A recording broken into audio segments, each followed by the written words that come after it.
Hello, everybody. This is Michael Rush, and I wanted to give you a real estate update because I think there is just so much noise going on right now in the market. There's a lot of fear, and I think that's being driven by obviously prices are skyrocketing and moving up quickly, but also because of the news.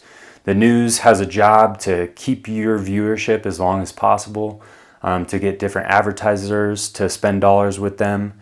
And they do that by activating your amygdala, which is activated through fear, through your fight or flight response. So just be guard to your mind when watching the news and choosing what you put into your head.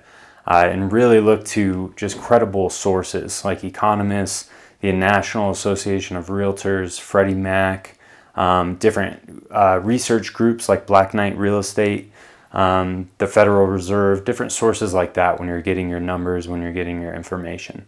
So what I wanted to do today was to kind of lay all of that out for you, lay those numbers out, give you my take on things, and then I'll give you my thoughts and ideas around are we in a real estate bubble or not.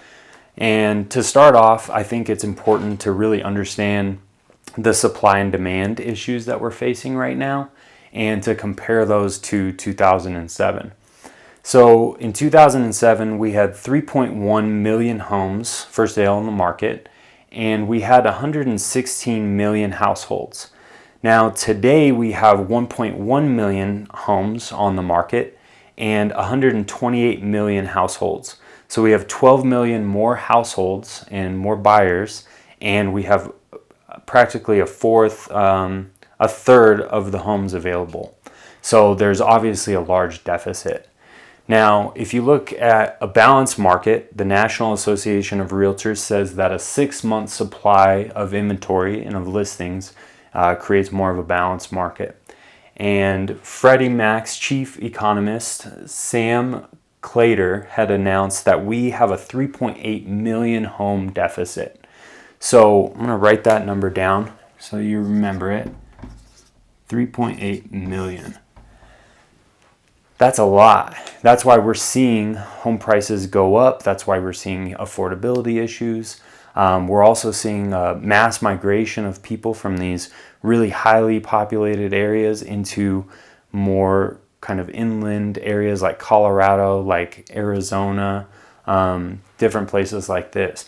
So to address that 3.8 million home deficit, we can reach that through new construction, which is said to be around 800 to 900,000 homes being built in 2021. And we can reach it through foreclosures and forbearances, which I know the news is saying, hey, we have so many foreclosures coming. We have so many people in forbearance. But to understand that a little bit better, that number is actually decreasing. So when we look at forbearance and foreclosures, the number of people on forbearance is decreasing as they get their jobs back, as they're able to catch up on their finances and pay their mortgage again. Also, there are 2.1 million people who are very late on their mortgage payments, 90 plus days late. But something the news doesn't tell you, and something that isn't common knowledge, is that there weren't heavy restrictions on who could get these forbearances.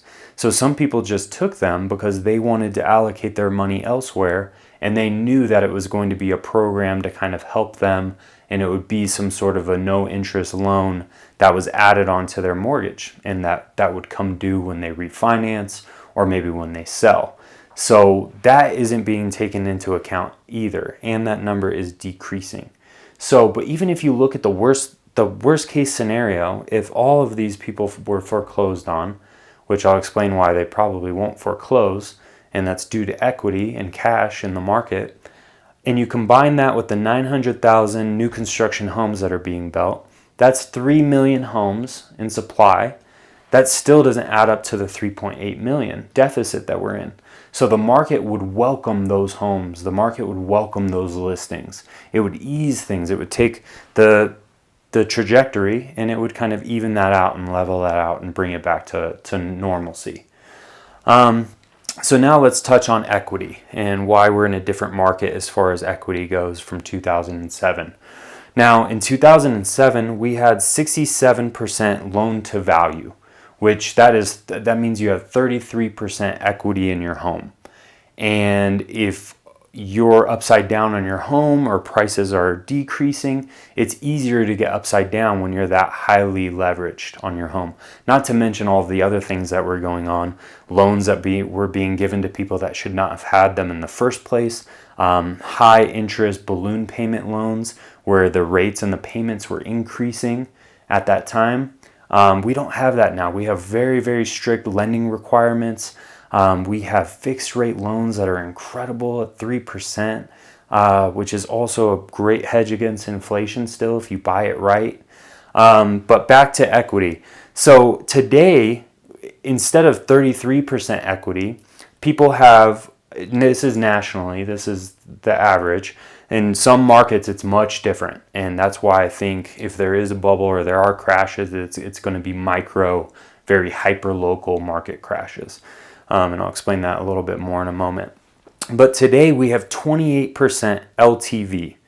So that is 72% equity in your home compared to what we had before, which is 33%. So there's a ton of cash, there's a ton of money in the homes, equity in the homes. That's why I don't think it's going to come down to foreclosures, because if you were behind on your payments and you weren't able to, catch up, but you knew that you had that much equity in your home, you would find a realtor, you would go to your trusted realtor and you would say, hey, how can we sell our home for a great price? And then make decisions on where you're going to move to, or if you need to rent or pay off some of that debt that you have, right? So it's just a different landscape. But either way, that would bring listings onto the market and help alleviate this problem that we're having and come into this deficit that we need to resolve. So coming back to inflation, we are having inflation. We are seeing inflation. The Fed had announced that they would be okay with higher rates of inflation going into those 2%, 2.5%. And you were going to see, goods increasing in price. We're already seeing it. Real estate is a hedge against inflation, especially with these incredible rates that we have. But you need to make sure that you're buying it right. Paying 20% over asking price in a neighborhood that maybe isn't appreciating as strongly might not be a good decision. But ask your real estate professional to run different statistics on those neighborhoods that you want to buy in, how much they've been appreciating year over year, especially before the last 6 months, because that's when, appreciation kind of started skyrocketing like this. So if you're able to recover that 10% over asking price that you offered in the next 6 months to a year, it's probably still a good investment as long as you're buying it right. Because if you're going to stay there for the long term, you're going to recuperate that. It's going to be a hedge against inflation. You won't be paying rent to a landlord. And it's kind of like that forced savings account, right? But you just have to still make smart decisions, especially right now, and consult with your real estate professional to do different research like that and to pull statistics. So another thing I want to touch on to come back to supply and demand. So we have 12 million more households, but also in 2007, our biggest demographic of home buyers, new home buyers in the marketplace, is right around that millennial age, right? It's like 30 to 34 years old. And in 2007, that was about that same time period after Roe versus Wade. So we had a much lower population and birth rate. Today, it's a much different story. We have 72 million millennials. It's the biggest group, and that comprises of the most new home buyers. So the people buying their home for the first time, right? So there's just a ton of demand and we don't have the supply. Now we're going to see some things that alleviate that, and hopefully it'll start to balance the market back out, slow down the appreciation a little bit, and help alleviate some of those affordability issues, right? I think there are some other things that we could do to help alleviate that, right? And that comes to new construction, somehow incentivizing builders to build in that lower price range for those first-time home buyers and for the entry-level home buyers. I think just creating that kind of inventory would really help alleviate affordability issues and our deficit in supply. So that's my opinion. I don't think we're in a real estate bubble. I don't think it's anything like '08. I do think we have affordability issues, and I do think we're going to see issues in other segments for sure. I don't think real estate is going to be as hard hit, and there's obviously a lot of different areas in real estate, but I focus in residential and some commercial and multifamily as well. However, that being said, I think areas, now these statistics are based off of RealtyTrack, and I think there are going to be states and counties specifically that do struggle and that do get hit hard. And I think those are going to be counties that have a much higher rental percentage than homeowner percentage, because renters and that demographic and their job sectors have been hit the hardest through COVID. Business owners, people in certain sectors, right? So restaurant industries, and those areas are going to be Florida. Florida has 7 counties they have a higher rental percentage than homeownership percentage. New York has 5 counties. California has 4. Ohio has 4. Texas has 4. So I think it's going to be hyper local bubbles and crashes, but I don't think it's going to be anything like 2007, 2008. So that's my opinion on it. Please reach out to me if you have questions.